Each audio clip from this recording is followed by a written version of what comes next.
How many of you have seen the Alfred Hitchcock film, The Birds? Yeah? Any of you get really freaked out by that? You might want to leave now. So this is a vending machine for crows, and over the past few days, many of you have been asking me, how did you come to this? How did you get started doing this? And it started, as with many great ideas, or many ideas you can't get rid of anyway, at a cocktail party.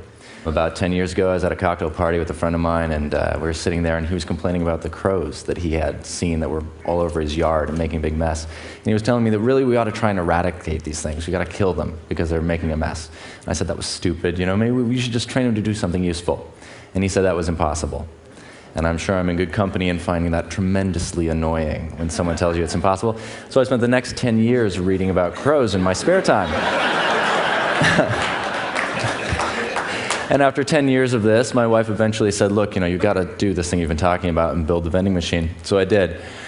But part of the reason that I found this interesting is that I started noticing that we're very aware of all the species that are going extinct on the planet as a result of human habitation expansion. And no one seems to be paying attention to all the species that are actually living, that are surviving. And I'm talking specifically about synanthropic species, which are species that have adapted specifically for human ecologies, species like rats and cockroaches and crows. And as I started looking at them, I was finding that they had hyper-adapted. They become extremely adept at living with us. And in return, we just tried to kill them all the time. And in doing so, we were breeding them for parasitism. We were giving them all sorts of reasons to adapt new ways. So for example, rats are incredibly responsive breeders, and cockroaches, as anyone who's tried to get rid of them knows, have become really immune to the poisons that we're using. So I thought, let's build something that's mutually beneficial. Well, and let's build something that we can both benefit from and find some way to make a new relationship with these species. And so I built the vending machine. But the story of the vending machine is a little more interesting if you know more about crows. It turns out that crows aren't just surviving with human beings, they're actually really thriving. They're found everywhere on the planet except for the Arctic and the southern tip of South America, and in all that area, they're only rarely found breeding more than 5 kilometers away from human beings. So we may not think about them, but they're always around. And not surprisingly, given the human population growth, more than half of the human population is living in cities now, and out of those, 9/10 of the human growth population is occurring in cities. We're seeing a population boom with crows. So bird counts are indicating that we might be seeing up to exponential growth in their numbers. So that's no great surprise. But what was really interesting to me was to find out that the birds were adapting in a pretty unusual way. And I'll give you an example of that. So this is Betty. She's a New Caledonian crow, and these crows use sticks in the wild to get insects and whatnot out of pieces of wood. Here she's trying to get a piece of meat out of a tube, but the researchers had a problem. They messed up and left just a stick of wire in there. And she hadn't had the opportunity to do this before. You see it wasn't working very well. So she adapted. Now this is completely unprompted. She had never seen this done before. No one taught her to bend this into a hook. No one had shown her how it could happen. But she did it all on her own. So keep in mind that she's never seen this done. Right.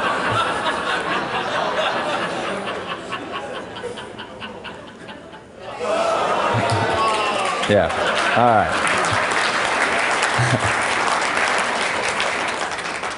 So that's the part where the researchers freak out.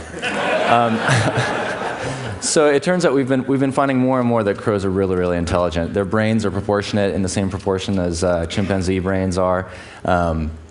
There's all kinds of anecdotes for different kinds of intelligence they have. For example, in Sweden, crows will wait for fishermen to drop lines through holes in the ice. And when the fishermen move off, the crows fly down, reel up the lines, and eat the fish or the bait. It's pretty annoying for the fishermen. On an entirely different tack, at University of Washington, they, a few years ago, were doing an experiment where they captured some crows on campus. Some students went out and netted some crows, brought them in and weighed them and measured them and whatnot, and then let them back out again. And were entertained to discover that for the rest of the week, these crows, whenever these particular students walked around campus, these crows would caw at them and run around and make their life kind of miserable. They were significantly less entertained when this went on for the next week and the next month and after summer break, until they finally graduated and left campus, and glad to get away, I'm sure, came back sometime later and found the crows still remembered them. So, the moral being, don't piss off crows. So, now students at the University of Washington that are studying these crows do so with a giant wig and a big mask. It's fairly interesting. So we know that these crows are really smart, but the more I dug into this, the more I found that they actually have an even more significant adaptation. Crows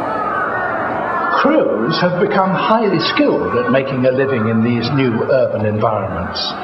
In this Japanese city, they have devised a way of eating a food that normally they can't manage. Drop it among the traffic. The problem now is collecting the bits without getting run over. Wait for the lights to stop the traffic.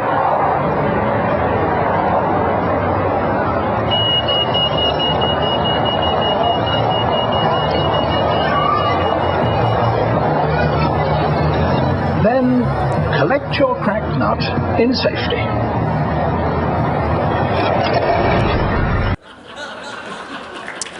Yeah, pretty interesting. So what's significant about this isn't that crows are using cars to crack nuts. In fact, that's old hat for crows.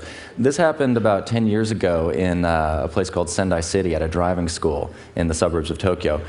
And since that time, all the crows in the neighborhood are picking up this behavior. And now every crow within 5 kilometers is standing by a sidewalk waiting to collect its lunch. So they're learning from each other, and research bears this out. Parents seem to be teaching their young.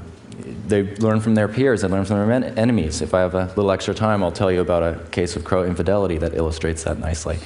The point being that they've developed cultural adaptation, and as we heard yesterday, that's the Pandora's box that's getting human beings in trouble, and we're starting to see it with them. They're able to very quickly and very flexibly adapt to new challenges and new resources in their environment, which is really useful if you live in a city.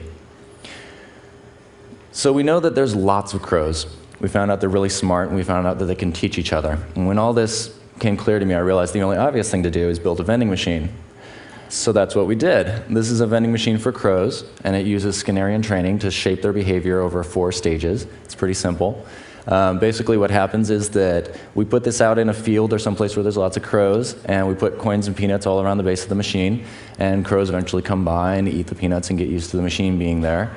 And eventually they eat up all the peanuts, and then they see that there are peanuts here on the feeder tray, and they hop up and help themselves. And then they leave, and the machine spits up more coins and peanuts, and life is really dandy if you're a crow. Then you can come back anytime and get yourself a peanut. So when they get really used to that, we move on to the crows coming back. Now they're used to the sound of the machine, and they keep coming back and digging out these peanuts from amongst the pile of coins that's there. And when they get really happy about this, we go ahead and stymie them, and we move to the 3rd stage, where we only give them a coin.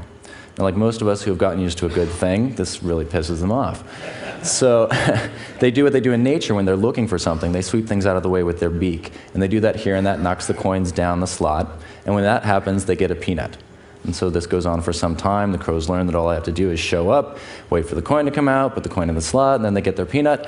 And when they're really good and comfortable with that, we move to the final stage, in which they show up and nothing happens.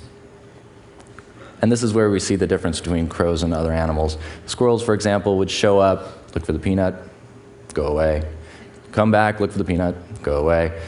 They do this maybe half a dozen times before they get bored, and then they go off and play in traffic.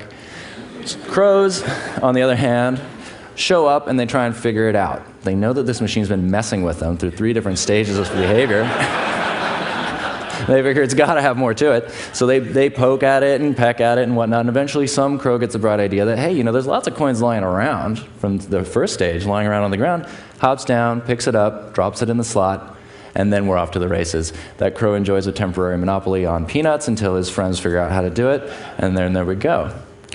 So what's significant about this to me isn't that we can train crows to pick up peanuts. Mind you, there's $216 million worth of change lost every year, but I'm not sure I can depend on that ROI from crows.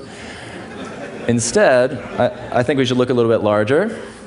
I think that crows can be trained to do other things. For example, why not train them to pick up garbage after stadium events, or find expensive components from discarded electronics, or maybe do search and rescue. The main point of all this for me is that we can find mutually beneficial systems for these species. We can find ways to interact with these other species that doesn't involve exterminating them, but involves finding an equilibrium with them that's a useful balance. Thanks very much.